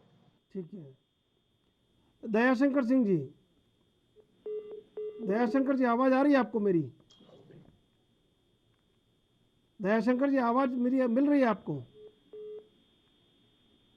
ठीक है। प्रकाश जी देखिए, जो बीजेपी में नहीं रह पाए, जो कांग्रेस में नहीं रह पाए, वो टीएमसी में कैसे रह जाएंगे, ये भी एक बड़ा सवाल है। जी जी बिल्कुल, मैं आपको ये कह सकता हूँ कि जो चेहरे महत्वाकांक्षी होते हैं वो विभिन्न पार्टियों में भ्रमण करते रहते हैं। शत्रुघ्न सिन्हा कांग्रेस में भी थे, भाजपा में आए, अब उनको कहीं जब राजनीतिक तौर ठिकाना नहीं मिला तो ममता बनर्जी ने इनको अपना लिया। यशवंत सिन्हा जी भाजपा में थे, उनको भाजपा, उनके जयंत सिन्हा जी उनके बेटे को भाजपा ने सांसद बनाया, यशवंत सिन्हा जी को भाजपा ने एक समय में वित्त मंत्री बनाया, आदर दिया। लेकिन हर आदमी का एक समय पे उपयोग होता है, उसके बाद उनको लगा कि नहीं मेरे को तो और कुछ करना है तो उनको टीएमसी में शामिल हो गए। तो ये तो चलो राजनीतिक प्रक्रिया है। लोग एक विश्वास का भी बात होता है कि जो कांग्रेस में नहीं टिके या भाजपा में नहीं टिके तो वो टीएमसी में कितना स्थायी टिकेंगे। शत्रुघ्न सिन्हा पे भी एक प्रश्न उठेगा। लेकिन अख्तर जी ने एक बात कही जिससे मैं सहमत हूँ कि पार्टियां चुनाव जीतने के लिए लड़ती है और भाजपा भी अपना सारा दांव पेच लगाएगी और निश्चित तौर पे संगठनात्मक गतिविधियां और बाकी सारे मुद्दे और एक अच्छा उम्मीदवार देकर भाजपा चुनाव लड़ेगी। हार जीत का तो चलो बात का विषय है, लेकिन भाजपा जीत के लिए चुनाव लड़ती है और निश्चित तौर पे सकारात्मक परिणाम आएंगे, ये मैं आपको कह सकता हूँ। ठीक है। दयाशंकर जी मेरी आवाज आ रही है आपको? दयाशंकर जी आवाज मिल रही है आपको?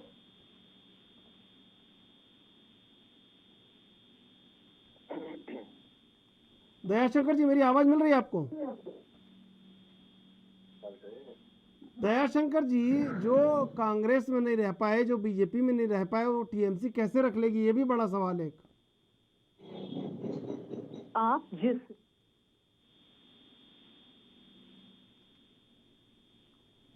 प्रकाश जी देखिए, कहीं ना कहीं एक सबसे बड़ी बात ये है कि एक जो बड़ी चाल जिसको लग रहा है अभी टीएमसी को चली है, अब उसकी हवा कैसे निकलती है या नहीं निकलती है, लेकिन वर्तमान जो शीर्ष नेतृत्व कहीं बीजेपी का है उसके खिलाफ लगातार मुखर रहे हैं शत्रुघ्न सिन्हा।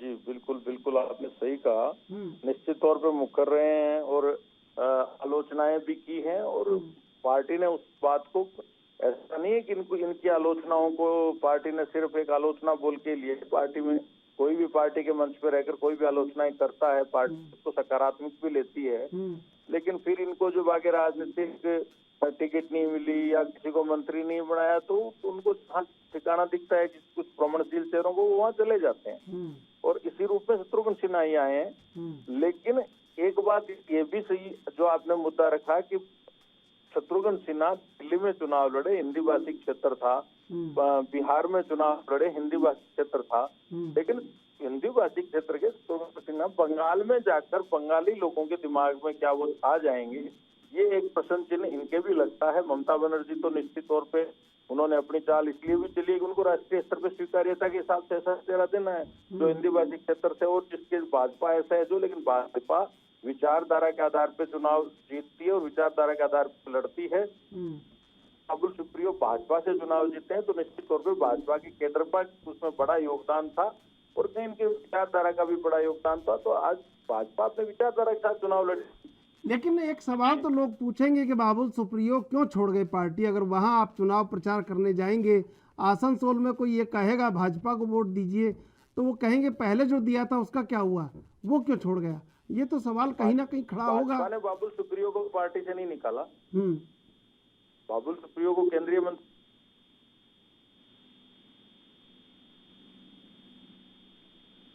जी।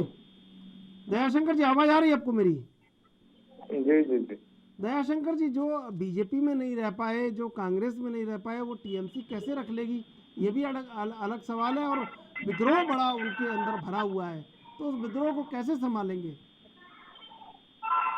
देखिए, जिस प्रकार बातें ये लोग करते हैं, जब आप भाजपा के साथ रहते हैं तो आप ये देश के सबके लिए बड़े राष्ट्रवादी हो जाते हैं, सबके लिए बड़े हिंदू के ठेकेदार हो जाते हैं, धर्म के ठेकेदार हो जाते हैं। जो व्यक्ति इनके खिलाफ थोड़ा सा बात करता है तो न वो हिंदू रहता है न राष्ट्रवादी रहता है। तो ये चीजें अब जनता धीरे धीरे समझने लगी है। और रही बाबुल सुप्रियो जी की बात, तो कहीं न कहीं देर से ये जागे लेकिन दुरुस्त होके आए हैं वो। अब इस समय वो दुरुस्त हैं और टीएमसी में रहेंगे, टीएमसी का सहयोग कर रहे हैं जिस प्रकार से। आने वाले समय में दीदी को कहीं ना कहीं मजबूत करेंगे और देश में अपनी एक अलग छवि बनाएंगे। और जो बातें बार बार बीजेपी दूसरे के ऊपर आरोप लगाती है, इनकी जब पार्टी को छोड़ने के बाद लोगों पे तरह तरह की गड़ी हुई बातों को ये उभारने का काम करते हैं, तो ये जनता समझ चुकी है, जान चुकी है कि जो जिनके ऊपर ऑलरेडी काफी केस रहते हैं और इनके पार्टियों में जब जाते हैं तो उनकी छवि को ऐसे पेश करते हैं जैसे वॉशिंग मशीन से निकला हुआ कपड़ा हो। तो ये सब चीज चरितार्थ हो रहे हैं, सभी चीज स्पष्ट होते जा रहे हैं। इनकी जो छवि है 14 से अभी तक जनता ने अच्छी तरह से परख लिया है।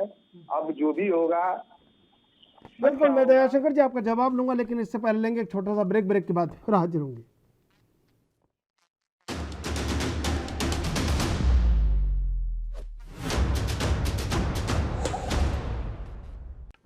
सीधे चलेंगे मेहमानों के पास। देखिए दयाशंकर जी, लेकिन अगर शत्रुघ्न सिन्हा हार जाती हैं तो बड़ा दाव पिट जाएगा टीएमसी का, ये भी एक बात है। देखिए, शत्रुघ्न सिन्हा जी का प्रभाव जो है पूरे देश में है और उनसे जो सीमा सटा हुआ है, झारखंड हुआ, बिहार हुआ, उत्तर प्रदेश हुआ, काफी लोग वहाँ पे रहते हैं। और सबसे लिए बड़ी बात है कि तृणमूल कांग्रेस जो है वहाँ की पार्टी है और किसी भी व्यक्ति को वो आगे बढ़ाने के लिए माँ माटी में जो भी आस्था रखता है, माँ माटी मानुष की बात करता है। और ये तो शत्रुघ्न सिन्हा जी की जो स्वच्छ छवि है उसको तो हर लोग आगे बढ़ाना चाहेगा, वैसे ही लोगों को चुनना चाहेगा। और अपने बात को जो लोग जुमला बताने वाले हैं, तो लोग सजग हो रहे हैं कि ऐसा ना हो कि जो वादा कर रहे हैं भविष्य में वो जुमला अपने बात को बता दें। रोजगार देने की बात कर रहे हैं, कहीं ना कहीं रोजगार छीनने का कार्य करने लगे। नौजवान यदि किसी चीज के लिए सड़क पे संघर्ष कर रहे हैं, छात्र पढ़े लिखे रोजगार मांग रहे हैं, तो उनका किस प्रकार से बिहार में और अदर प्रदेशों में उनके साथ लाठीचार्ज किया जाता है, तो ये देश की जनता, किसानों को किस तरह से रौंदा गया, किसी देश में आज तक नहीं हुआ है कि साल भर पूरे धरना प्रदर्शन सरकार के खिलाफ चला हो और लास्ट में उसको इनको मानना पड़ता है। तो ये चीजें हमें ऐसा देश का प्रधानमंत्री चाहिए कि यदि देश की जनता को थोड़ी सी तकलीफ हो तो उस पर तुरंत एक्शन ले और जनता के हित में काम करे, देश के हित में काम करे। और इतना देर से सोचने वाला प्रधानमंत्री देश को नहीं चाहिए और तत्काल काम करने वाला देश को प्रधानमंत्री चाहिए, और इसलिए दीदी आगे आ रही हैं और देश की जनता उनका सहयोग करेगी। लेकिन पश्चिम बंगाल के अलावा कहाँ ऐसा जनाधार है टीएमसी के पास कि आपको लगता है कि बड़ी भारी सीटें वहाँ जीत सकते हैं आप? देखिए, पार्टी जो है अपने स्तर पे अगर इस सीटों में काम कर रही है और कहीं ना कहीं आपने देखा होगा उत्तर प्रदेश में दीदी ने समाजवादी पार्टी का साथ दिया और 2 बार उत्तर प्रदेश में आई। समाजवादी पार्टी की देखिए, साथ देने के बाद समाजवादी पार्टी ने आज तक के इतिहास में सबसे अधिक वोट पाया है। जब से समाजवादी पार्टी बनी है, गठन हुआ है, काफी वोटों में गिराव हुआ है। और कहीं ना कहीं बसपा ने, देखिए बसपा ने अपना वोट खोया है, किस कारणों से खोया है ऐसा तो नहीं है। जिस प्रकार से पिछले लोकसभा में कम्युनिस्ट ने, लेफ्ट ने अपना वोट स्वीप करा दिया था, कहीं आशंका है कि बहुजन समाज पार्टी ने ही ऐसा किया है। तो बार बार ऐसे नहीं होंगे। और यदि भविष्य में बहुजन समाज पार्टी अगर लड़ती है तो ये स्थिति नहीं बनने वाली है, एक ग्राफ नहीं बनने वाला है। लोकसभा का जो चुनाव होगा एकदम अलग होगा और चमत्कारिक रिजल्ट देगा। ऐसा नहीं है, कभी भाजपा 2 सीट नहीं जीता करती थी और टीएमसी तो आप देखेंगे कि बंगाल में नहीं सिर्फ अधिकतम सीटें 36-37 सीटें जीतने का काम करती है। आज भी काफी सांसद हैं। कभी क्या है, विपक्ष चलाने के लिए आपने देखा होगा आज वो पार्टी किस तरह की बातें करती है, कितना गर्व महसूस करती है कि बीजेपी के पास इतने सांसद हैं। ऐसा नहीं है, कभी इस पार्टी को दान में 2 सीटें विपक्ष में रखने के लिए मिला करता था, ये भूल गई है। अपने बैकग्राउंड को बार बार दोहराया जा रहा है कि अपने इतिहास को मत भूलिए। जो अपने इतिहास को भूलता है वो जरूर गर्त में जाता है और वो समय आ रहा है, धीरे धीरे समय आएगा और एक दिन उनको वही 2 सीट पे ही संतोष करना पड़ेगा। ठीक है, मैं आऊंगा आप पास। लेकिन अख्तर खान अकेला जी, देखिए अगर मान लीजिए शत्रुघ्न सिन्हा चुनाव हार जाते हैं तो बीजेपी तो टीएमसी का जीना हराम कर देगी, कहेगी घर में हार गए, बाहर क्या लड़ेंगे, और राष्ट्रीय नीति को बड़ा धक्का लगेगा। नहीं, ऐसी बात नहीं है। तृणमूल कांग्रेस के पास आसनसोल में खोने के लिए कुछ नहीं। सीट भारतीय जनता पार्टी की है। बाबुल सुप्रियो जो थे वो भारतीय जनता पार्टी के सांसद थे, वो सीट भारतीय जनता पार्टी की सांसद की सीट है। अगर भारतीय जनता पार्टी सीट जीत भी जाती है मान लीजिए तो उससे तुमको के खिलाफ कोई शिक्षा देने वाली पोजीशन नहीं रहेगी, कोई उसका अपमान करने वाली व्यवस्था नहीं रहेगी। लेकिन जिस तरह से उन्होंने ये उम्मीदवार उतारा है, शत्रुघ्न सिन्हा का समर्थन तृणमूल के लोग करेंगे, बाबुल सुप्रियो के जो भारतीय जनता पार्टी के समर्थक पुराने कार्यकर्ता जो वफादार साथी रहे वो करेंगे, और अगर गलती से उनका समर्थन किसी न किसी तरह से जो वहां के जो पश्चिम बंगाल की जो फिल्म सिटी के लोग हैं, फिल्मी हीरो हीरोइंस हैं, उन्होंने कहीं ना कहीं इस फिल्म के उसके नाम पे, सोनाक्षी के नाम पे और दूसरे लोगों के मददगार के नाम पे उन्होंने उनका प्रचार प्रसार शुरू कर दिया, तो निश्चित तौर पर भारतीय जनता पार्टी के लिए नुकसान साबित हो सकता है। और भारतीय जनता पार्टी को इसका तोड़ निकालने के लिए हो सकता है भारतीय जनता पार्टी ये सोचे कि वो भी वहां की पश्चिम बंगाल के जो लोकल फिल्मी हीरो हैं, हीरोइंस हैं, उनमें से किसी उम्मीदवार को वहां पे बनाए। तो भारतीय जनता पार्टी के पास 2014 में देखिए अख्तर खान जी डोला सेन हार गई, उसके बाद 2019 में मुनमुन सेन हार गई, तो फिर ये प्रभाव कैसे देखते हैं? अलग बात थी 2014 की अलग बात थी, और आज की तारीख के अंदर जो चुनाव की रणनीति है उसके अंदर तृणमूल के पास खोने के लिए कुछ भी नहीं है। वो तो 1 सीट ज्यादा ही लेगी अगर जीत गई तो। लेकिन भारतीय जनता पार्टी के लिए बहुत मानसिक दबाव का चुनाव है ये, और मानसिक दबाव में जब कोई पार्टी रहती है, कोई लोग रहते हैं तो निश्चित तौर पर कुछ गलतियां करते हैं, और मैं ये मान के चलता हूं कि भारतीय जनता पार्टी इस चुनाव में बहुत सारी ऐसी गलतियां कर पाएगी, क्योंकि उसके पास एक राउंड है, एक गोली है, उस गोली को चला के उसे सामने का टारगेट पूरा करना है, और अगर उस गोली को चलाने के अंदर कहीं ना कहीं उसका निशाना चूक गया तो आने वाला 2024 जो है उस पर निश्चित तौर पर इसका असर पड़ेगा, और जीत और हार आने वाले कल की इसी चुनाव के ऊपर निर्भर रहेगी। प्रकाश जी क्या कहेंगे, विपक्ष जब ये कहेगा और चुनाव हार गए शत्रुघ्न सिन्हा तो बीजेपी भी पूरा हमला करेगी और ये कहेगी घर में हार गए तो बाहर कैसे जीतेंगे? निश्चित तौर पे अगर शत्रुघ्न सिन्हा चुनाव हार जाते हैं तो जो ममता बनर्जी अपना जो राजनीतिक क्षेत्र में भ्रम पाल के मुझे राष्ट्रीय प्रधानमंत्री बनना है, उनके इस अभियान को भी बड़ा धक्का लगेगा। दूसरी बात, इन्होंने एक बात की कि इस एक सीट के निर्णय से 2024 की संभावनाओं को फर्क पड़ेगा। ये बिल्कुल मैं इससे कतई सहमत नहीं हूँ।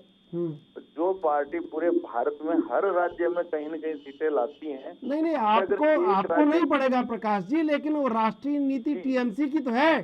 टीएमसी को तो पूरे देश में जाना है, तो उन पे तो फर्क पड़ेगा। टीएमसी को फर्क पड़ेगा, मैं इस बात से सहमत हूँ। पर ये कह रहे हैं कि भारतीय जनता पार्टी को कहीं न कहीं नहीं भारतीय जनता पार्टी को क्या फर्क पड़ेगा? राष्ट्रीय विकल्प थोड़ा ही है टीएमसी। अभी टीएमसी एक राज्य की पार्टी है, भारतीय जनता पार्टी राष्ट्रीय स्तर की सबसे बड़ी पार्टी है, उनको कोई फर्क नहीं पड़ेगा। लेकिन राजनीतिक क्षेत्र में ये जो अहमियत का विषय होता है कि किसका कहाँ प्रभाव है। समाजवादी पार्टी की सीटें या वोट बैंक बढ़ने को अगर ये ममता बनर्जी से खुद बात ही नहीं हो सकती। अगर वाराणसी की एक सिंगल सीट अगर ये ममता बनर्जी की वजह से जीत जाते तो भी हम मान जाते कि नहीं, कहीं न कहीं साहब ममता बनर्जी का वहां उनको फायदा हुआ है। किसी तरह का कोई फायदा नहीं हुआ। स्थानीय जो लोग थे उन्होंने अपने हिसाब से वोटिंग की है, क्या फर्क पड़ेगा। लेकिन भारतीय जनता पार्टी इस चुनाव में निश्चित तौर पे चौंकाने वाला उम्मीदवार देगी और एक बड़ा चेहरे के साथ चुनाव लड़ा जाएगा। और इसी का इंतजार तो है टीएमसी को कि कौन चेहरा होगा और कैसे लड़ेंगे, क्योंकि कहीं ना कहीं टीएमसी इस आसनसोल से पूरे देश में उड़ान भरना चाहती है 2024 की। तो अगर ये जीतती है आसनसोल तो निश्चित रूप से बड़ा फायदा है टीएमसी को। जी बिल्कुल, मैं आपकी बात से सहमत हूँ। अगर जीतते हैं तो बड़ा फायदा है, लेकिन अगर हार जाते हैं तो पहली बात तो ये कि ये कह रहे हैं कि साहब शत्रुघ्न सिन्हा जी दीदी के लिए काम करेंगे। अगर वो हार जाते हैं तो फिर नया ठोर ठिकाना ढूंढेंगे, क्योंकि उनको तो महत्वाकांक्षा है कि सांसद बनना है। फिर वो और किसी पार्टी से पूछेंगे भैया आपके साथ आ जाएंगे हम।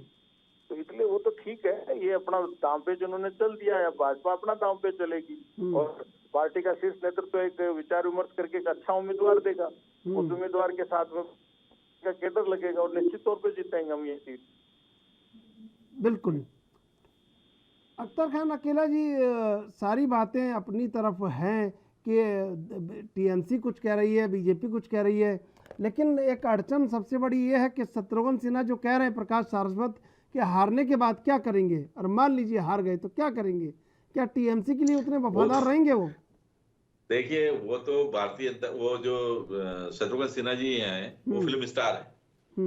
उनका मूल व्यवसाय फिल्म स्टार का काम है। वो फिल्म स्टार का काम ही करते रहेंगे। राजनीति जो है उसके उन्हें बीजेपी लेके आएगी राजनीति में।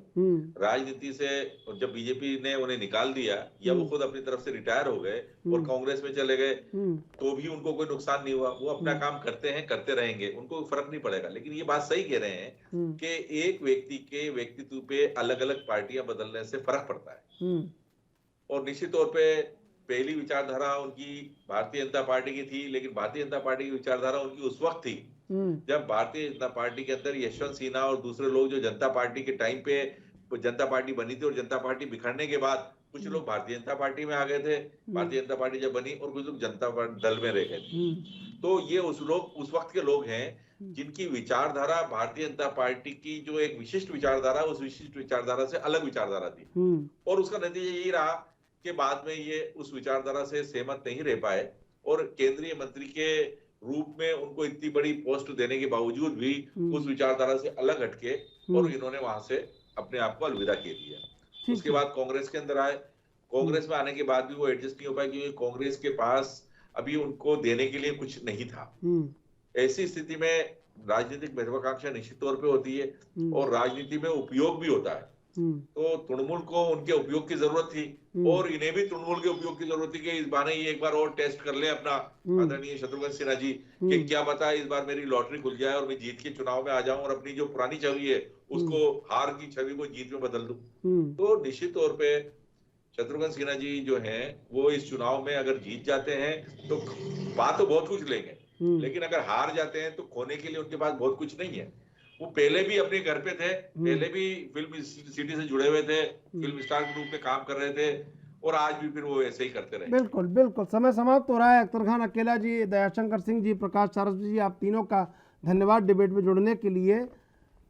शत्रुघ्न सिन्हा के रूप में एक ऐसा तीर आसनसोल से चला दिया है टीएमसी ने, जो कहीं टीएमसी को ये लगता है कि दिल्ली तक छलनी कर सकता है बीजेपी को, लेकिन ये आने वाला वक्त बताएगा कि शत्रुघ्न सिन्हा वहाँ पर कितनी चुनौती पूरी कर पाते हैं और कितनी नहीं कर पाते हैं। लेकिन उनके पास पाने के लिए बहुत कुछ है राजनीतिक पारी में, लेकिन खोने के लिए कुछ नहीं है। अब ये आने वाला वक्त बताएगा कि शत्रुघ्न सिन्हा आखिर कहाँ पहुँच पाते हैं। बहरहाल देश विदेश की ताज़ा तरीन खबरों के लिए आप देखते रहिए एएनबी न्यूज़।